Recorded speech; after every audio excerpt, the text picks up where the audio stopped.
Bref, au début je ressemblais à ça. Puis j'ai commencé à grossir, et ma mère aussi. Des fois, j'entendais mes parents qui essayaient de me parler. Mais je comprenais rien.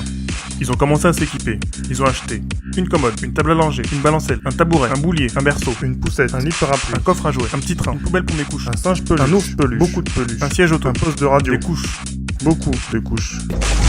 À un moment donné, j'ai commencé à manquer de place.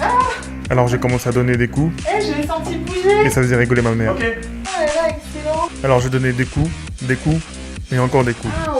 Mais ça l'a vite saoulé. T'as tapé dans une côte là, ça fait mal. Et puis un jour, j'ai décidé qu'il fallait que je sorte. Chérie, c'est bon là. C'est bon quoi? Bah il arrive, le bébé. Oh putain, on panique pas!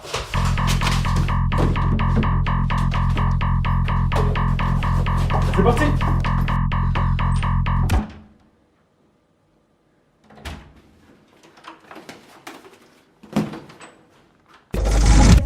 Et puis j'ai entendu... Allez-y madame, poussez. Poussez madame. Et là j'ai vu la lumière au bout du tunnel.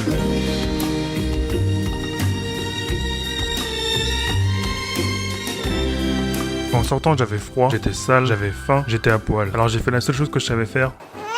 J'ai pleuré. Et comme on dit, après l'effort le réconfort. Alors je me suis mangé direct 2 gros hamburgers, puis ça a été le blackout. Un jour, papa est venu nous chercher avec son siège auto, et on est monté dans un drôle d'engin roulant. On avait quitté le club de vacances et les dames en blouse. On n'a pas été bien loin. J'ai rencontré des nouvelles têtes. Ils avaient tous l'air de me connaître, mais moi je les connaissais pas. J'ai trouvé un moyen subtil de communiquer avec mes parents. J'ai faim, j'ai froid, j'ai sommeil, ma couche est pleine, j'ai juste envie de crier. Mes parents et moi on apprend tous les jours. Mais comme on dit, c'est que du bonheur. Bref, je m'appelle Gabriel, et j'ai une semaine.